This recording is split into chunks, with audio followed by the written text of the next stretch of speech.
Hay importantes lineamientos respecto a la propuesta y el programa económico alternativo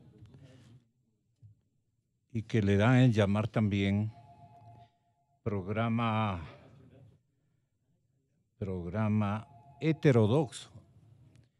Heterodoxo significa que combinan determinados o variados modelos para solucionar todos los problemas del país.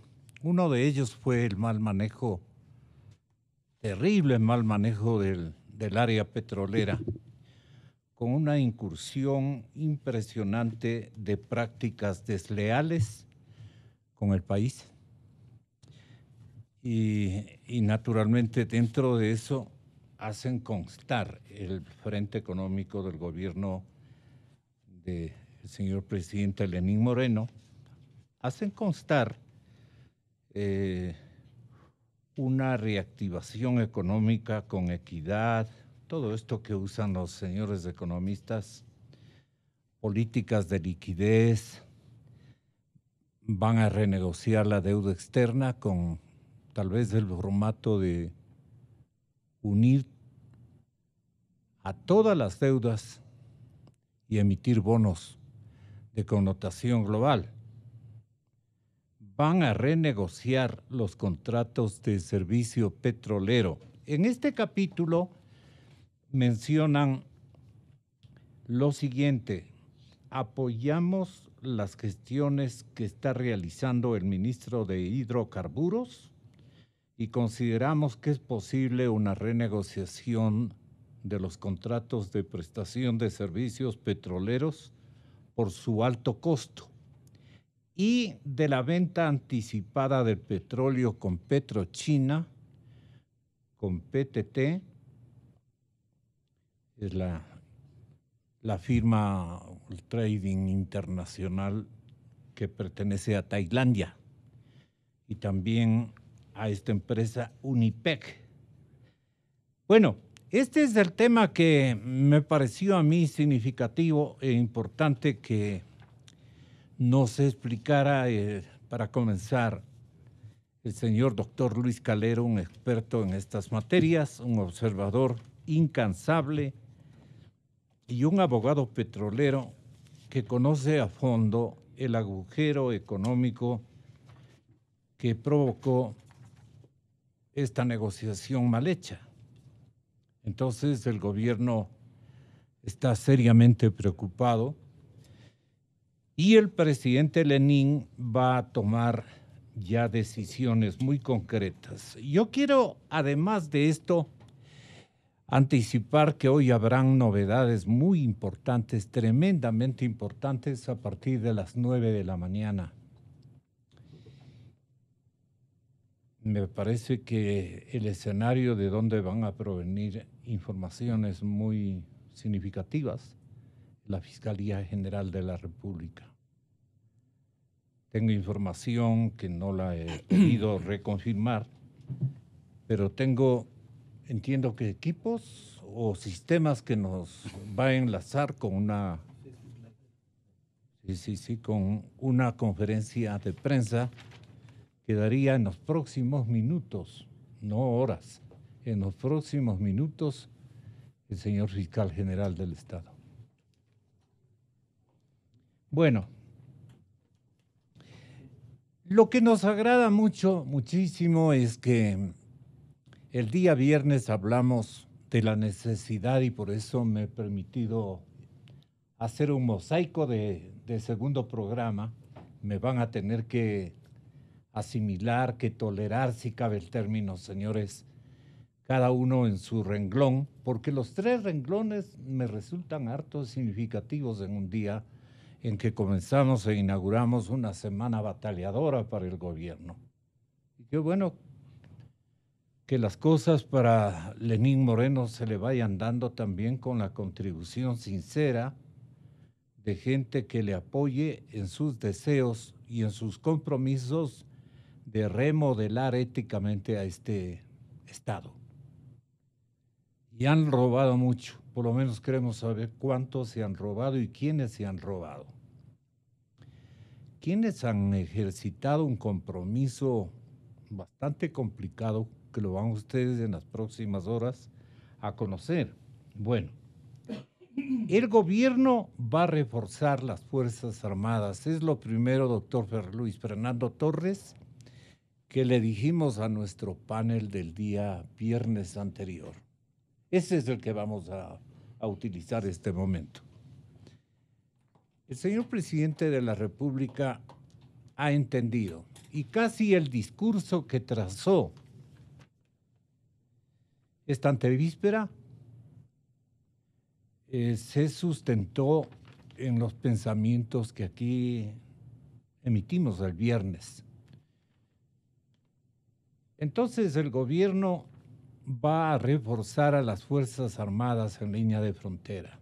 Estuvimos con el ministro de la Defensa el viernes y ahí muy profesionalmente y con todos los respetos que merece el gobierno del Estado ecuatoriano, le dijimos, hay que apoyar a la institución militar, reforzarla, reequiparla y prepararla para una circunstancia que nos viene preocupando ya en serio a todos los ecuatorianos.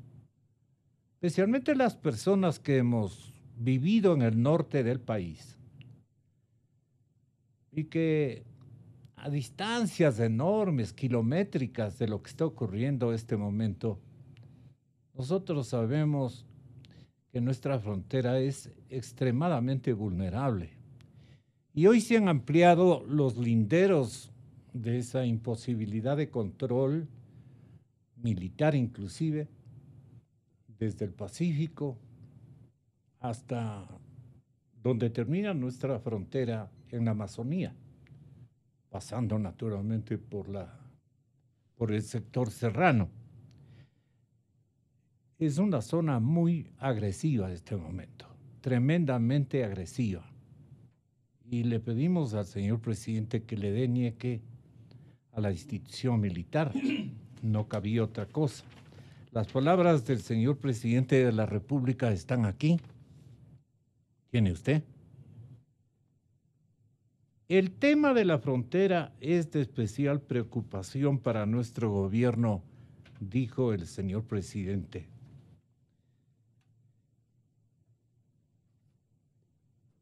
El acto se realizó en el Parque Bicentenario al norte de Quito. Sirvió para recordar también los 189 años de la batalla de Tarqui. Dijo el presidente que estábamos, doctor Luis Fernando Torres, que estamos comprometidos a proporcionarle las mejores condiciones para que cumplan a cabalidad los militares con sus labores. Anunció que se mejorará el equipamiento, se recuperarán aviones, se recuperarán helicópteros, barcos, lanchas, vehículos, armas, todo sea para una mayor seguridad.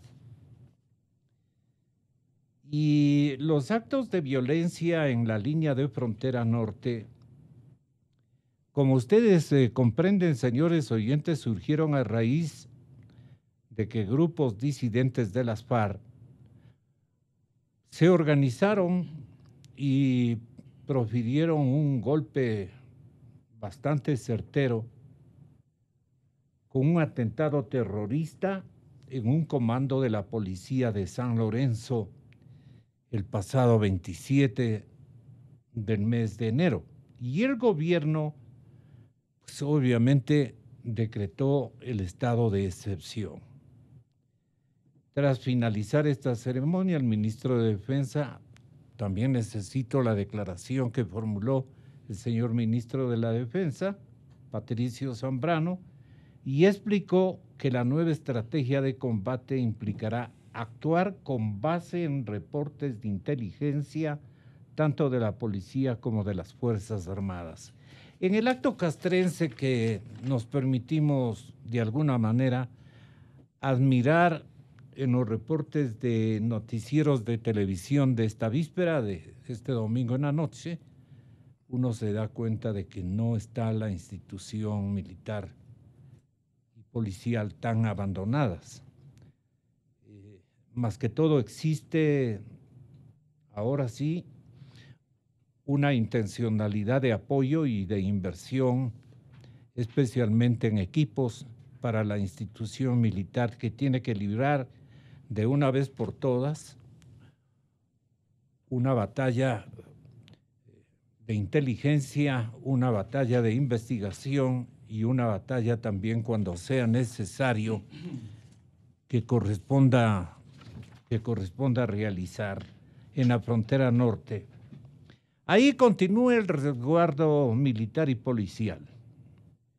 Y es Daniela Valencia, ¿no?, de nuestra fraterna cadena Teleamazonas, la que informaba ciertamente estos avances, que los va a comentar el señor asambleísta Luis Fernando Torres. Dele. Nosotros no vamos a ceder, no nos van a amedrentar y no vamos a ceder un espacio de territorio en nuestra zona de frontera. Con estas palabras, el ministro de Defensa, Patricio Zambrano, deja en claro que el Ecuador se mantendrá firme ante la agresión en la frontera norte. 2 encuentros armados en menos de una semana que ya tienen sanciones. Existen varios detenidos por, primero, narcotráfico, segundo, por lo que han habido hasta militares que robaron, que ustedes saben que están detenidos. Lo que estamos haciendo es sacándoles de esa zona y les estamos llevando a otras cárceles. Hay información que ya nos ha entregado la Fiscalía a la Fiscalía de Colombia y la Fiscalía de Ecuador, que era necesaria conocer, principalmente por los subsistemas de inteligencia, para poder trabajar y consolidar no solo la intervención militar o policial, sino los procesos judiciales que nos permitan desarticular el crimen organizado transnacional. Algo a lo que también se refirió el presidente Lenín Moreno durante el desfile militar en conmemoración de los 189 años de la batalla del Tarqui. Dice que el conflicto causa especial preocupación en el gobierno. Hace pocos días ustedes repelieron 2 veces a grupos armados en la frontera norte, con decisión, como lo hacen siempre, con valentía, con entereza, y el país entero a la vez. A los soldados que resultaron heridos les dan su aliento, su apoyo. Aunque señala que se viven tiempos de paz y que las amenazas para el Ecuador no vienen de los conflictos territoriales, declaró que para enfrentarlas es necesario construir nuevas estrategias de combate. El Gabinete Binacional con la República Hermana de Colombia solicitamos el respaldo de Colombia. Los problemas en la frontera, dicen, deben enfrentarse con unidad nacional, con mesura e inteligencia. Cada ecuatoriano debe cumplir con su parte sin infundir miedo. En Quito, Daniela Valencia, 24 horas. Luis Fernando Torres, señor legislador, usted comprenderá que estamos muy preocupados por lo que viene ocurriendo en la línea de frontera norte. Y el discurso del presidente es alentador, no obstante que tenemos inconvenientes de carácter económico, pero hay que, este momento, privilegiar este costo que va a significar para nuestro país sobrevivencia. Luis Fernando, ¿cómo ve usted la situación y especialmente a nuestras Fuerzas Armadas y sus obligaciones el día de hoy? Buenos días, muchísimas gracias, Gonzalo, por esta invitación. Un saludo igualmente al doctor Calero, a Jaime Carrera y a los oyentes de esta radio. Las declaraciones tanto del presidente de la República como del ministro de Defensa son oportunas, acertadas y a todos nos infunden esperanza de que las Fuerzas Armadas ecuatorianas y en particular nuestro ejército recibirán del gobierno el apoyo que lamentablemente antes no tuvo. En consecuencia, con estas declaraciones habrá que esperar que se pase de las palabras a los hechos para que nuestro ejército cumpla a cabalidad esa misión que está llamado a cumplir, defender fundamentalmente la integridad territorial. El tema, en todo caso, en la zona norte no es sencillo, porque al final está produciéndose un proceso de paz en Colombia, y ese proceso de paz ha tenido consecuencias negativas para el Ecuador, ya que las fuerzas que se han dispersado en Colombia de alguna manera se han replegado hacia la frontera sur de Colombia y por supuesto la frontera norte del Ecuador. En consecuencia, nuestro país, en lugar de ver con felicidad ese llamado proceso de paz en Colombia, que tiene serios cuestionamientos, debería mirar con preocupación, porque en definitiva el espacio vital que las fuerzas que han estado armadas o continúan armadas comienza a desplazar su eje hacia el sur de Colombia y el norte del Ecuador. Política entonces de Estado fundamental debería ser la que ha anunciado con propiedad el presidente de la República y que ha sido complementada por el ministro de Defensa en el sentido de fortalecer a las Fuerzas Armadas y en particular al ejército ecuatoriano. Ahora bien, por ahora el Ecuador, nuestro territorio, es el lugar donde se vienen realizando las negociaciones entre el Ejército de Liberación Nacional y el gobierno colombiano. Si el Ecuador ha prestado su territorio para esa negociación, también debería, de una u otra manera, aprovechar esa circunstancia para hablar desde el Ecuador sobre la necesidad de que aquellos grupos que ocasionan problemas en la frontera norte midan también las consecuencias de hacerlo. Por el otro lado, están estas fuerzas vinculadas al narcotráfico, que al parecer están sin la guía que antes tenían y en consecuencia dispersas, fragmentadas, encontradas unas con otras, lo que genera zozobra e inseguridad en la frontera norte del país. El tema, como digo, es complejo, tiene que ser afrontado de manera integral, midiendo todos los inconvenientes, pero no está tampoco distante de lo que ocurre en la frontera norte la equivocada posición que ha tenido el gobierno ecuatoriano a través de la canciller y de la vicepresidenta de convertirle al Ecuador en un vocero del dictador Maduro para que pueda asistir a la cumbre de las Américas, sabiendo que la dictadura venezolana también tiene injerencia en los temas colombianos y que de alguna manera el Ecuador ahora debería alinearse con los gobiernos democráticos del país, uno de ellos Colombia, porque el gobierno colombiano también ha aplaudido la decisión del gobierno peruano de retirarle la invitación al dictador Maduro. Y resulta que el Ecuador, que está en medio de estos inconvenientes, en cambio, sí hace de vocero del dictador Maduro en contra de la posición del gobierno colombiano, que se ha alineado con la mayoría de gobiernos latinoamericanos en contra de que Maduro vaya a Lima para participar en la Cumbre de las Américas. Yo me permito molestarles, experto en petróleos, experto en materia económica y jefe director del Observatorio Fiscal. Me permito molestarles, queridos invitados, porque vamos a necesitar de importantes recursos. Ahora que tenemos un agujero bastante conflictivo en materia económica, tenemos buenas noticias, no obstante, de, por ejemplo, Tambococha, en el mapa petrolero, que va a sumarse ya a la producción nacional de petróleo. Creo que son 80,000 barriles los que van a producir. No quiero anunciar felicidad financiera, felicidad económica, porque tenemos cualquier cantidad de conflictos represados, especialmente en pago de obligaciones. Pero mi idea de haberles reunido tan incongruentemente por las temáticas en las que ustedes son especialistas, es porque todo alega a necesidad de recursos, a necesidad de decisiones, de establecimiento de prioridades. Lo que piensan los grupos guerrilleros o narcoguerrilleros en este momento y los grandes carteles de la droga, digamos así, a nivel mundial, a nivel internacional, es que nosotros estamos con preferencias a un gasto fiscal más interno que de defensa nacional. Y allí creo que se van a equivocar del medio a la mitad, porque el presidente de la República sí va a ser determinados ajustes y preferencias a un gasto de equipamiento militar indispensable. Si yo le pregunto al economista Carrera, ¿alcanza el dinero para estos efectos? Me va a decir, no, pues tenemos una conflictividad, pero se trata de un asunto de sobrevivencia, de la paz nacional, de la seguridad interna. Tampoco vamos a dejar que nos maltraten a nuestra población, no solamente de frontera.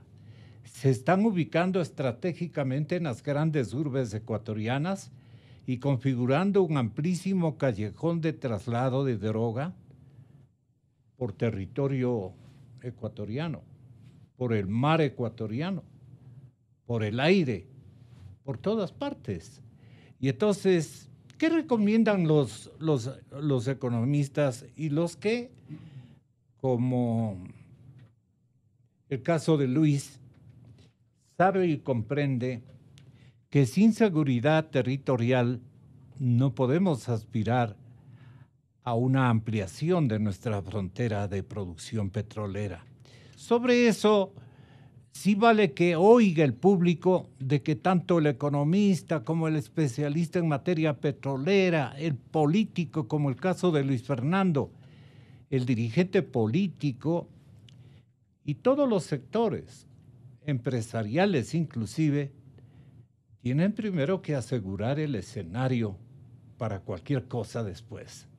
No sé, esta prioridad de ¿podrá la economía aguantar o sustentarla adecuadamente? Y la decisión política en el discurso del señor presidente de esta víspera también dice lo mismo. Vamos a darle una prioridad a la institución militar, que lamentablemente por carga ideologizada de la anterior administración presidencial, le dejaron a la institución militar sin equipamiento, a la buena de Dios, como dicen la gente. ¿Cómo les parece? Mis palabras pueden estar menos o más equivocadas o acertadas. La suya, desde la parte del dinero, la observancia fiscal, ¿qué nos dice usted, señor economista Carrera? Buenos días a la audiencia. Gracias a la invitación, Gonzalo. Un saludo al doctor Torres y al doctor Calero. Mire, en esta situación de crisis fiscal severa y de problemas económicos también severos, no hay manera de diseñar un plan económico y fiscal sin acuerdos nacionales. Todas las decisiones económicas, fiscales, tienen incidencia en los aspectos políticos, sociales, de seguridad pública y necesitan definiciones políticas necesariamente, ¿no? De allí que encontrar armonía entre la atención a los sectores sociales, entre la atención a la seguridad pública, entre la atención a la defensa y en un marco de restricciones fiscales y de sostenibilidad fiscal y de crecimiento de la economía. Eso va a requerir una visión muy, muy amplia y diferente del Estado y un absoluto rigor en el manejo fiscal para establecer prioridades. Porque por un lado el gobierno dice que hay que atender a necesidades sociales, por otro lado dice que no se puede ya reducir la inversión, por otro lado dice que hay que generar empleo, por otro lado hay que atender a la defensa, a la policía, por otro lado hay que atraer inversiones para que el país crezca, por otro lado tiene problemas en la Asamblea para encontrar mayorías para viabilizar las leyes y las reformas, tiene demandas de trabajadores, tiene demandas de sectores sociales. Así es que allí lo que se necesita es una visión en primer término de manejo del Estado, de estadista, ¿no? De estadista, ¿no? De estadista, es decir, en el Ecuador este rato necesitamos un estadista con una visión totalmente alejada de los dogmas políticos, que le encamine al Estado, al gobierno, a estabilizar las finanzas públicas, la economía, a encontrar los acuerdos sociales, una suerte de Clemente Yerobi Indaburo, ¿no? una suerte Bien puesto de una persona que se aleje de cualquier visión dogmática y no persista en los socialismos, en castigar a la derecha o al capital. Se necesita una visión pragmática de llevar adelante al país, porque vive y va a vivir situaciones muy, muy, muy difíciles, restricciones muy severas en el manejo de la economía. Y uno mira en el caso de defensa, que en este momento tiene un presupuesto para este año de 1.700 millones de dólares. Y en el caso de policía tiene casi 2.000 millones de dólares de presupuesto. Y por otro lado estamos pagando por el servicio de la deuda al año, de la deuda externa, casi 5.000 millones de dólares, ¿no? Y mientras a la salud se asignan 3.000 millones de dólares. Y por ejemplo, a la parte de bienestar social, donde están los bonos a discapacitados, todo eso, 1.200 millones de dólares.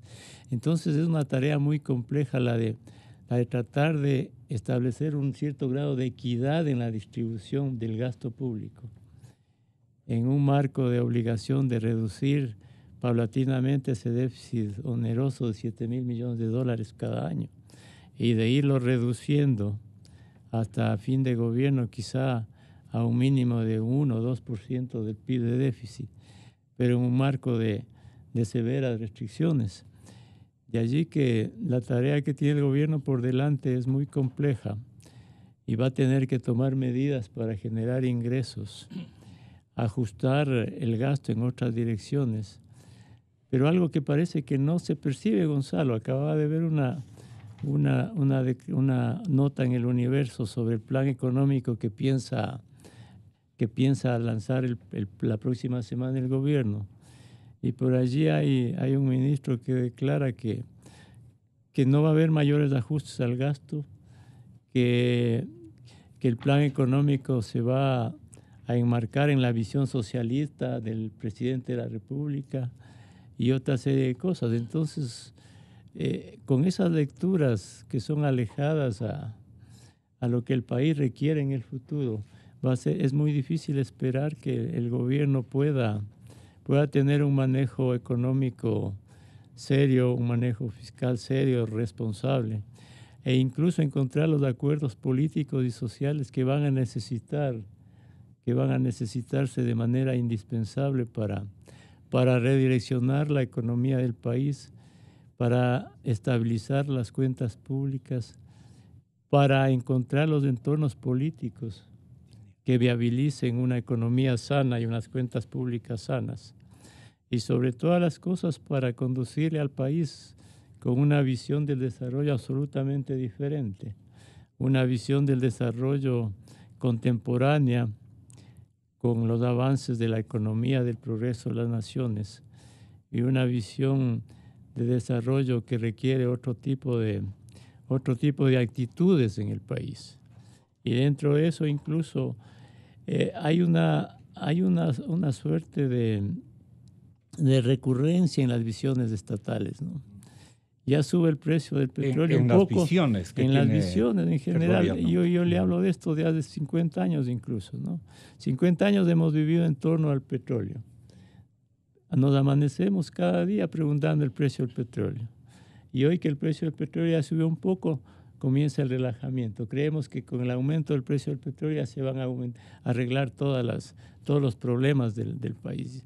Y el Ecuador tiene que pensar en el futuro de que el petróleo ya no puede seguir siendo el eje de la economía y del desarrollo nacional. Más bien aprovecharlo para utilizarlo eficientemente y ver otras formas de desarrollo que están necesariamente en la actividad privada, en la inversión, en las exportaciones. Pero esto lo venimos repitiendo año tras año desde hace 50 años, ¿no? Y el país sigue como está, con los mismos errores recurrentes, con las mismas visiones, con los mismos hechos que se repiten, y en esa medida, Gonzalo, el Ecuador no avanza, ¿no? Sí, Luis, realmente En 9 meses pensábamos nosotros que especialmente el Congreso de la República debía haber establecido un nuevo formato legal que renegocie o que reformule los métodos de contratos de servicios petroleros, donde han habido desapariciones de ingentes cantidades de dinero.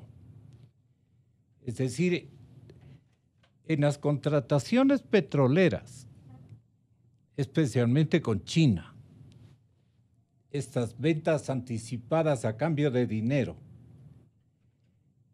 pensábamos primero que iban a ser fiscalizadas. Y es un asunto que ya nos responderá el CAL. ¿Por qué los órdenes del día prioritarios de la gestión fiscalizadora del Parlamento no se orientaron y dirigieron precisamente a estos equívocos de mala fe? Equívocos de mala fe, por dejarlo allí. Pero usted sabe que fueron irresponsables procesos que dejaban para el que ponía la plata un margen de una utilidad impresionantemente grande. Entonces nosotros queremos ver, y allí usted tendrá que ser bondadoso en afirmarnos cuánto dinero, qué cantidades de dinero hemos perdido en las negociaciones petroleras, esto de ventas anticipadas. Entiendo que ustedes ya tienen una cifra más o menos sustentada en realidades, porque esa pérdida que nos ha irrogado estos cuadros o estos estamentos que no han sabido corresponder a la situación nacional y se han beneficiado ellos mismos, solamente ellos, nos han dejado en una situación verdaderamente complicada. ¿Cuánto cree usted que hemos perdido en ventas anticipadas de petróleo, doctor Calero? Bien, Gonzalo, buenos días a los oyentes y un gusto compartir micrófonos con tan distinguidos caballeros. Permítame unas acotaciones breves a temas que se han tratado aquí. Yo creo que hay una cuestión de fondo en el tema de la defensa nacional. Si usted encarga la parte administrativa de la defensa, es decir, la parte administrativa de las Fuerzas Armadas, a personas con ideología de extracción marxista, usted puede avisorar hacia dónde va. Porque no hay que olvidarse que el marxismo establecía o establece que las Fuerzas Armadas son un instrumento de represión y de dominación de la clase, de la burguesía al proletariado y que consecuentemente deben ser eliminadas.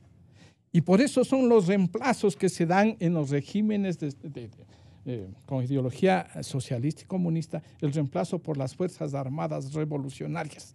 Es decir, las Fuerzas Armadas ortodoxas, las tradicionales, son sustituidas por estas heterodoxas, ¿sí? Entonces, por ahí habría que comenzar y con una declaración pública, Gonzalo, de que si aquellos que han sido designados antes y ahora y que son de extracción marxista en su ideología, consideran o no consideran que las Fuerzas Armadas son un instrumento de represión o son una institución, constituyen una institución necesaria para la defensa territorial, para la defensa de la soberanía.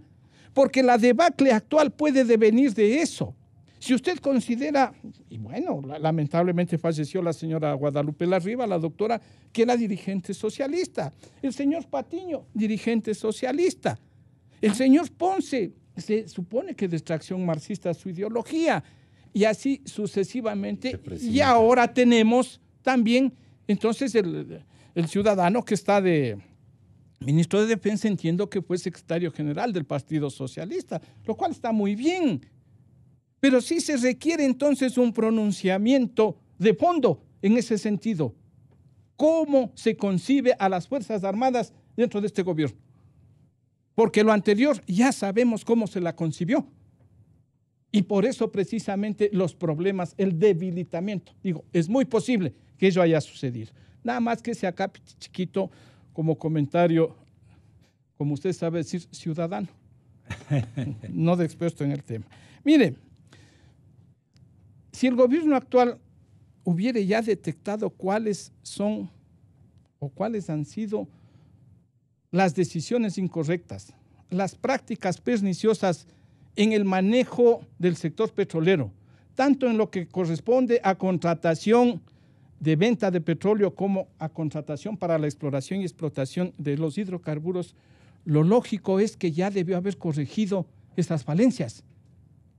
Porque asumir que están mal o que fueron malos, que fueron ilegales y que fueron perjudiciales determinados mecanismos y persistir en ellos es inadmisible, sería inadmisible. Entonces, muchos de esos elementos pasan por simples decisiones administrativas y no necesariamente tienen que ir a la legislatura. Sí, esa es una premisa inicial. Usted me Muy dice, importante su premisa, doctor. Usted me dice, Gonzalo, me Entonces pregunta. la negligencia Es compartida. Parte del Ejecutivo, cualquiera que esté así. Así es, señor. Mire, usted me pregunta cuánto se ha perdido. Sería irresponsable de mi parte, Gonzalo, lanzar una cifra. Yo creo que un poco nos hemos acostumbrado a lanzar cifras sin ton ni son. Y de pronto asumimos una cifra, tantos miles de millones, y esos son, hemos perdido, hemos ganado, hemos... Esto, nos han robado. Depende, o no nos han robado. Y yo creo que hay que ser serios, cautos, prudentes en el manejo de esto. Y precisamente para no caer en el análisis anterior, pero caramba, si hemos perdido o nos han robado o hemos dejado que nos roben 4.000, 5.000 millones, ¿y qué hemos hecho entonces hasta este momento para que ello no continúe sucediendo? Pero si el periodismo le consulta a usted muy respetuosamente y le dicen, doctor Calero, usted con la experiencia de seguimiento, no creo que tiene la cifra exacta, pero ¿a cuánto asciende la pérdida que ustedes entre técnicos y abogados han calculado por las ventas anticipadas de petróleo? Yo creo que sí puede haber, de los 10 años, casi 11, una cifra más o menos significativa que se acerque a realidades, ¿no? Mire, le voy a dar para satisfacer un poco la curiosidad periodística. Mire, si en la década anterior se exportaron alrededor de 1.100, 1.200 millones de barriles y usted asume únicamente que hubo la posibilidad de ganar más o de obtener ingresos de $1 adicional por cada barril, entonces usted está hablando de 1.100, de 1.200 millones, que pueden ser considerados pérdidas, fueron actos dolosos para beneficiarse unos, beneficiar a otros. Eso habrá que determinarlo y tendrán que determinar las autoridades. Sin embargo, a mí permítame establecer algunos elementos que deberían ser considerados por quienes están auditando y quienes están controlando. Mire, esto es parte de una estructura de gestión del gobierno del señor Correa. Gonzalo, en el año 2009, en mayo, se realizaron conversaciones con el gobierno de China. Se realizaron conversaciones con el gobierno de China en mayo del año 2009. Y realizaron una primera venta en el 2009 con el anticipo, el famoso anticipo de 1.000 millones. Pero ese anticipo ya presuponía, Gonzalo, el cumplimiento de un memorándum de entendimiento. Se realizaron reuniones y se suscribieron unas minutas, unas actas, Gonzalo, esto es importantísimo, unas actas de negociación que establecen los principios sobre los cuales ha de regir en el futuro nuevos instrumentos, sean de financiamiento o sea de comercialización. Y estos documentos, estas actas deberían ser utilizadas en este momento para la renegociación de los contratos, porque ahí se establece el espíritu de la relación China-Ecuador.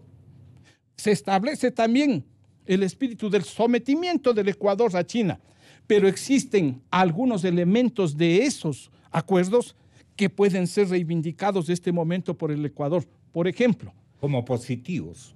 No como positivos, sino como elementos para forzar, exigir una renegociación de los términos de las relaciones comerciales y de las relaciones financieras con China. Por ejemplo, Gonzalo, se establece como uno de los objetivos de este relacionamiento Ecuador-China, se establece como uno de los objetivos la cooperación gubernamental, una declaración vaga, la aplicación de principios de mercado, y ahí ya comenzamos a tener elementos, ¿sí? La aplicación de principios de mercado, la facilitación de financiamiento por parte de China y la generación, Gonzalo,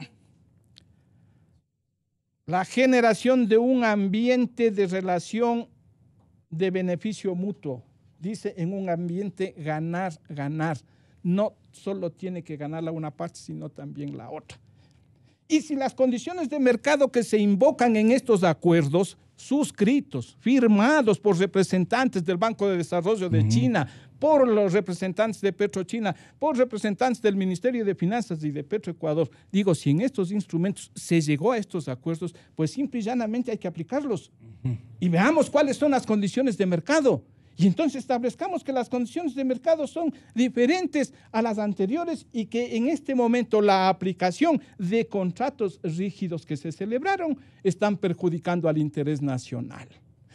Le voy a poner un ejemplo adicional, Gonzalo, porque el tiempo nos come a veces. No, lo que ocurre es que yo veo que estamos por las ramas. A los tres les preciso que tengan la bondad de manifestarle al país qué de malo ha producido la intermediación de la venta del petróleo de manera anticipada. Ahí están los renglones más perjudiciales. No le acepto en absoluto su término, me estoy yendo por las ramas. Por el contrario, le estoy dando elementos que nunca se han dado, Gonzalo, y que deben ser considerados por este gobierno. La intermediación. La intermediación, Gonzalo, hay que saber cómo se produjo y con qué elementos, y justo le estoy dando estos elementos. Mire usted, siga adelante, si usted me permite darle otro elemento. Una semana antes de que se firme el primer contrato con Petrochina, se firmó un contrato con la empresa ENAP de Chile. Y con la empresa ENAP de Chile se acuerda un premio de $1.25 de premio, pero revisable al alza cada 2 meses.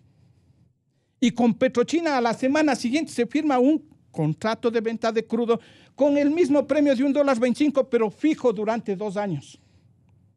Entonces, los que investigan, los que auditan, los que fiscalizan deberían ver si es que se cumplió la cláusula esta de movilidad del precio del premio con ENAP de Chile, ¿no es cierto? Y establecido al alza siempre ese premio, y si el otro se mantuvo fijo en 1.25, usted establece la diferencia de cuánto perdió el Ecuador. Entonces, ese es un fundamento para establecer científica y técnicamente la pérdida y no sacarse cifras por aquí, por acá, del aire.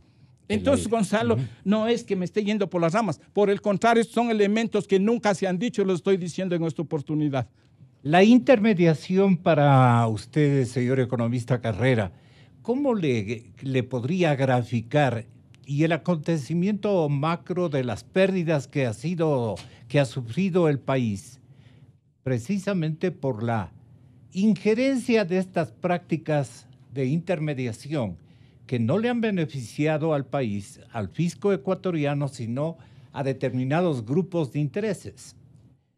Gonzalo, más allá de lo que se puede establecer financieramente, de la pérdida del costo de oportunidad en cuanto a las preventas chinas, que en el acumulado desde el 2009 llegan a los $10.000 millones, 1.000, 2.000, y se han ido pagando en el transcurso del tiempo, ¿verdad? Yo creo que esto, en un examen, por ejemplo, de Contraloría, de este tema, que seguramente lo estará realizando, se deberían enfocar varias cosas que quizás no se han dicho, Gonzalo. La una, creo que la macro, es el tema de las preventas comenzaron en 2009. Y recuerde que el primer trimestre del 2009 el precio del petróleo bajó, cayó notablemente. Desde allí comenzaron los contratos chinos, las preventas petroleras, se comenzó a usar el dinero del Banco Central para prestarle una serie de cosas. El gran perjuicio para el Estado, el perjuicio macro de las preventas es no haber no haber diseñado un programa económico y fiscal en esa época y haber utilizado las preventas para sostener artificialmente la economía y el tema fiscal y hacer inviable la sostenibilidad fiscal en el futuro y comprometer en el futuro a las futuras generaciones el bienestar económico y social del país. Porque si es que no se hubiesen hecho las preventas y se hubiese actuado responsablemente en el tema fiscal y económico, este rato no hubiésemos tenido 14.750 millones de dólares en bonos soberanos a altas tasas de interés, no hubiéramos hecho cosas inadecuadas.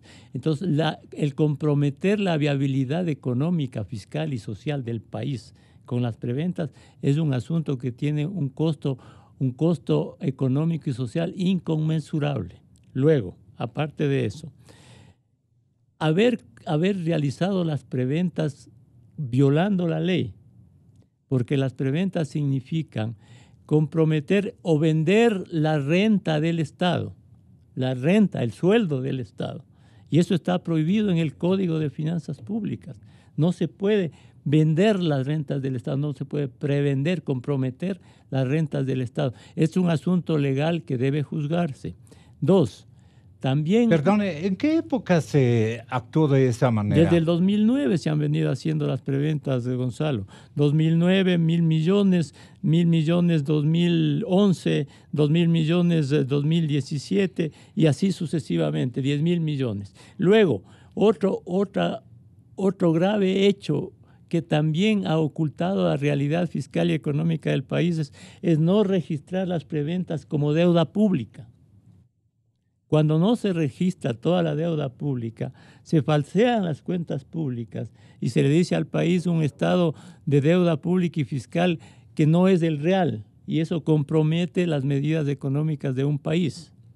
El otro tema importante que debe juzgarse es si las preventas no se registraron como deuda pública, el pago de amortización e intereses tampoco está registrado en el servicio de la deuda pública.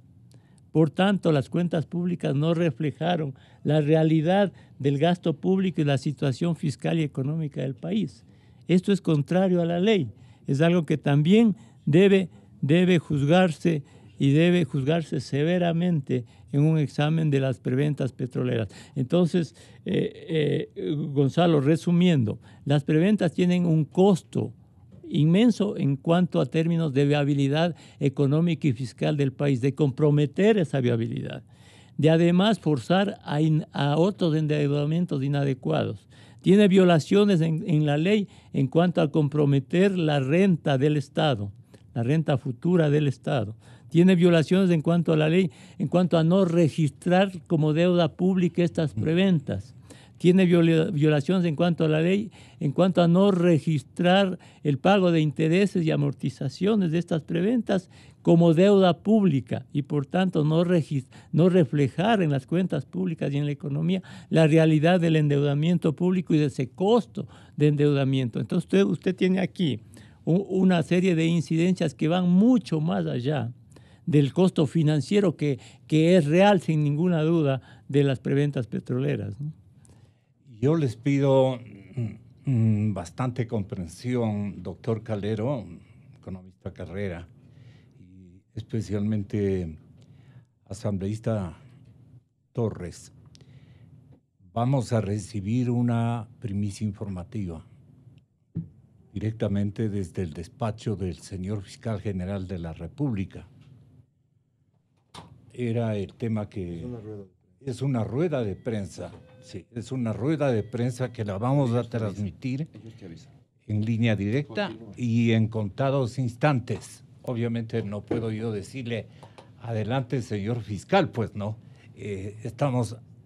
Pero vale la pena que hagamos esta preventiva en vista de que nos dicen que para que haya organizado una rueda de prensa a esta hora, tiene una connotación de urgencia. Y entonces le pedimos al público radioyente y a nuestros invitados que nos adaptemos, digamos, a la priorización de esa conferencia para periodistas. Yo lo que quería preguntarle, doctor Torres, es ¿por qué no se ha fiscalizado la negociación petrolera en el Parlamento, no obstante que han transcurrido 9 meses? Por ejemplo, en el CAL apenas están 2 voluntades definiendo un orden del día o ¿qué podríamos decir? Una tarea fiscalizadora que debía haber sido animada desde esta instancia administrativa, aunque las comisiones pues tienen una autonomía para hacerlo. Sin embargo, he ahí las cosas como han marchado. Se ha evitado toda forma de fiscalización a este tipo de procesos de venta petrolera. Y las metodologías que eran ordenadas o los modelos de negociación que eran dispuestos desde la Presidencia de la República eran las que tenían que cumplirse del medio a la mitad, indefectiblemente. Quiere decir que el que será indagado, investigado y fiscalizado, porque así prevé la Constitución Política del Estado, será el señor expresidente de la República, Rafael Correa. En algún momento, le pregunto a usted, legislador actuante. En la Asamblea Nacional, alguna de las comisiones especializadas en estos temas ha iniciado una investigación. El problema que siempre existió fue que la documentación completa nunca pudo llegar a la Asamblea. De lo que se conoce, alguna documentación tiene el carácter de reservada y otra simplemente no se encuentra en los archivos normales. Sin embargo, conozco que el Contralor General del Estado, el doctor Celi, ha iniciado una auditoría y bien podrían derivarse de esa auditoría indicios de responsabilidad penal en contra del expresidente y otros altos funcionarios. Por ello, habrá que estar muy atentos al desenlace de la auditoría que la Contraloría está desarrollando sobre esta importante materia que nos ha ilustrado muy bien el doctor Calero y que también ha comentado el doctor Carrera. Pero lo que sí es importante ahora es que sepamos todos, y en especial quienes están gobernando el país, que el Ecuador demanda un cambio. No hay espacio para que el gobierno le dé continuidad a la fracasada revolución ciudadana. Tampoco hay espacio para que el gobierno quiera recuperar el espíritu estatista autoritario de Montecristi. Ahora el Ecuador demanda un cambio en todos los frentes, uno de ellos en el ámbito petrolero, y ese cambio solamente podrá iniciarse el momento en que, por ejemplo, tengamos resultados ciertos sobre estos procesos de preventas petroleras, sobre todo con la China, que conozcamos la dimensión de los acuerdos que se celebraron entre Petroecuador y PDVSA, por ejemplo. ¿Qué pasó con los campos que le encargaron a PDVSA? ¿En qué terminó el financiamiento que comprometió el dictador Chávez cuando visitó Manabí y estuvo allí con el expresidente Correa en la refinería del Aromo? Consecuentemente, conociendo todo ello, el gobierno tiene que enrumbarse por un cambio, ya que veo que aquellos que están gobernando el país todavía creen que tienen que darle continuidad a la revolución ciudadana. Todavía están convencidos que en mayo del año pasado el Ecuador votó por el proyecto estatista que se inauguró el año 2007. Se olvidan que el Ecuador ha votado por un cambio, especialmente en la consulta popular. Por eso resulta incomprensible que la canciller de la República y la vicepresidenta se hagan eco del dictador Maduro y prácticamente como voceras de él pidan que Maduro sea recibido en la Cumbre de las Américas en el Perú, cuando solamente 3 gobiernos, además del Ecuador, están apoyándole a Maduro: Cuba, Nicaragua y Bolivia. Cuando todos pensábamos que con Lenín Moreno la política exterior iba a cambiar y que nos íbamos a alinear con los países democráticos, resulta que por versiones de la canciller y de la vicepresidenta, todavía estamos en la línea bolivariana, todavía estamos alineados con el dictador Maduro. Esto tiene que terminar. El presidente Moreno es un hombre sensato, un hombre que tiene visión, hizo una muy buena declaración en un momento sobre el tema de Venezuela. Él dijo que estaba con los derechos humanos de los venezolanos, pero de esa declaración a todo lo que hemos visto ahora existe una gran distancia, porque su canciller, vocera de Maduro ante la Cumbre de las Américas, la vicepresidenta en Estados Unidos, en Washington, igualmente reclama la presencia de Maduro en la Cumbre de las Américas, y así otras autoridades más. Por favor, al Ecuador alineémosle con los países democráticos, alineémosle con Colombia, con Perú, con Chile, con Argentina, con Brasil y con otros países que condenan la dictadura de Maduro. Pero hay algo más. El hecho de que Maduro todavía siga gobernando dictatorialmente Venezuela tiene consecuencias para nuestro país. ¿En qué sentido, doctor? En el tema petrolero, ¿en qué han quedado los acuerdos a los que se llegó entre Petroecuador y PDVSA? Para comenzar, ¿en qué están las transacciones comerciales? Y por último, el éxodo masivo de venezolanos no solamente afecta a Colombia, también le afecta al Ecuador, porque los venezolanos que ingresan a nuestro país de paso y que tienen derecho a trabajar, a ser bien tratados, al final están desplazando también de puestos de trabajo a ecuatorianos. Y que frente a esto, las autoridades del gobierno no critiquen la dictadura y no encuentren una solución conjunta con otros países de América Latina para frenar este éxodo, sí resulta sorprendente. Por eso yo le pido al presidente Lenín Moreno que desautorice a la canciller, que desautorice a la vicepresidenta y que les diga: se equivocaron, señoras. Ustedes no debían hablar en nombre del gobierno a favor del dictador Maduro, porque el Ecuador es un país democrático que no quiere que Maduro esté en Lima, que no quiere que Maduro asista a la Cumbre de las Américas.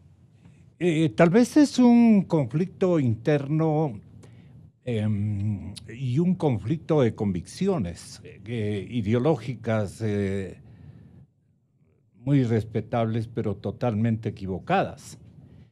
Eso pensamos la gente que no tenemos o no estamos auspiciando ni coauspiciando ideologías que se van a extremos, equívocos que no hay que tolerarlos, pues no, porque le han hecho mucho daño al país y hay visualizaciones concretas que ustedes le están dando forma. Porque si no hubiera habido una carga ideológica, los negocios petroleros hubieran tenido otra dimensión más favorable a la causa nacional económicamente hablando. Le pregunto a usted, doctor. Yo creo que no fue una cuestión ideológica, por ejemplo, en el caso de PetroChina. Yo siempre he dicho en las relaciones tanto financieras como comerciales. Fue un asunto más bien ético. Bien, mire, yo creo, he dicho siempre, la avidez por la liquidez del presidente de entonces de la República, ese era su objetivo, ¿no es cierto? Y le gustaba que... Y entonces con cualquier mecanismo era bueno, incluido el sometimiento a las condiciones de China. Aquí en el segmento anterior, en la entrevista anterior, oía a un distinguido economista que decía que, a diferencia del Fondo Monetario Internacional, China no pone condicionamientos. Caramba, los condicionamientos que puso China y que constan en estos acuerdos que he dicho hace un momento son graves. Por ejemplo, obligarle al Ecuador que le provea de crudo durante tantos años con una cuota inicial de 36,000 barriles diarios, para hablar solo del primer contrato. Obligarle a que abra una cuenta, Gonzalo, denominada de inversión en el Banco de China y que mantenga un saldo de por lo menos el 130% de la cuota de amortización trimestral que tenía que efectuar. Caramba, entonces, si no son condicionamientos esos, mire, antes el FMI podía obligarle, podía condicionar de que, por ejemplo, se cree un fondo para que con ese fondo se garantice el pago de créditos externos. Asumamos que FIDEP tuvo un origen por ese lado. Pero el gobierno ecuatoriano tenía la libertad y la autonomía para poder manejar ese fondo, para poder invertir, para poder reinvertir, para poder obtener utilidades. Acá directamente le condicionaron al gobierno ecuatoriano a que deposite los ingresos petroleros en una cuenta en el Banco de China y que mantenga determinados saldos fijos. ¿A riesgo de qué? O a condición de que si hacía un retiro que bajaba de ese monto, simple y llanamente se declaraba ¿Eso está aprobado? Pero lo que le estoy diciendo, Gonzalo, es documentado, existen documentos. Caso contrario, tenga la certeza que no lo diría. Esos documentos existen. Esos son los preacuerdos, ese es el acuerdo 4 partes. Esa es la minuta de los acuerdos obtenidos en las negociaciones de mayo del año 2009, de julio del año 2010. Todo eso consta en documentos y el Ecuador se sometió a esos condicionamientos chinos. ¿Sí? Entonces yo digo que no fue una cuestión tanto ideológica como sí lo fue en el caso del relacionamiento con PDVSA. Ahí el asunto es distinto.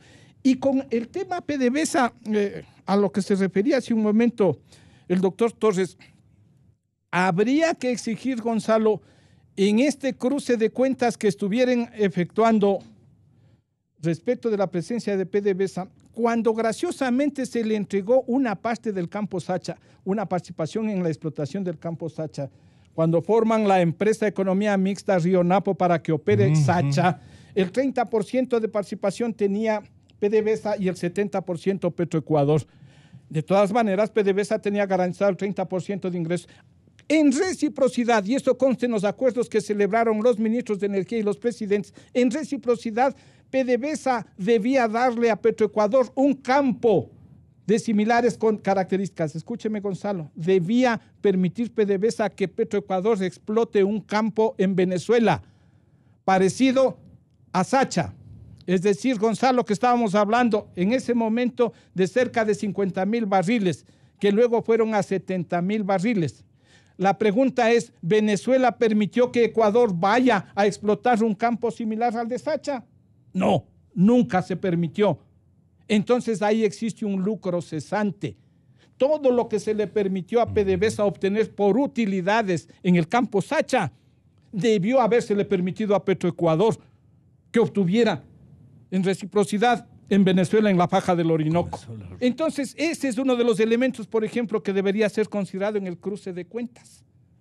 Yo creo que solo con eso nos quedan debiendo largo y tendido. Se les permitió a ellos que utilizaran aquí, que nos arrendaran unas torres obsoletas con unos costos, unas torres de perforación obsoletas con unos costos exorbitantes, en perjuicio, obviamente, del interés nacional.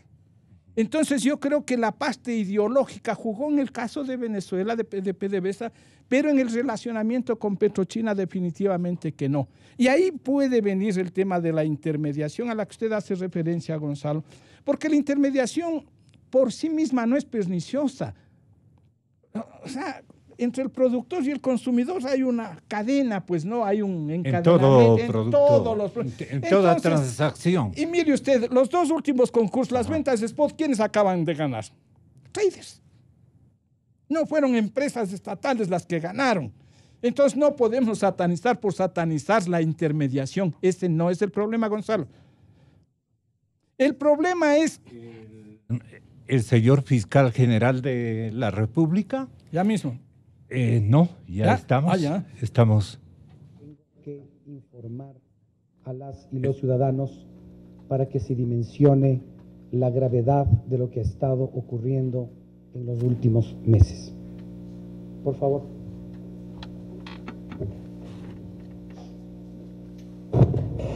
Aló, pana, ¿cómo estás? Hola Carlitos. ¿Qué fue, compadre lindo? ¿Cómo estás aquí? Pues hermano, saludándote. Hermano, aquí el tema es Vaca, hermano. Vaca es miserable. Tú sabes que siempre fue miserable y obviamente él no está dispuesto a cumplir con ningún acuerdo, ¿no? Yeah. Pero al final yo no sé, o sea, yo no sé Vaca quién está respondiendo este rato, pero él está jugando en su cancha porque él también quiere ser presidente de la República, ¿no? Carajo, no me digas. Sí. Pero oye, como él maneja esos temas y el hermano maneja el tema electoral, entonces ellos tienen una fuerte presencia ahí, pero definitivamente tenemos que bajarle no nos queda más, él no puede ser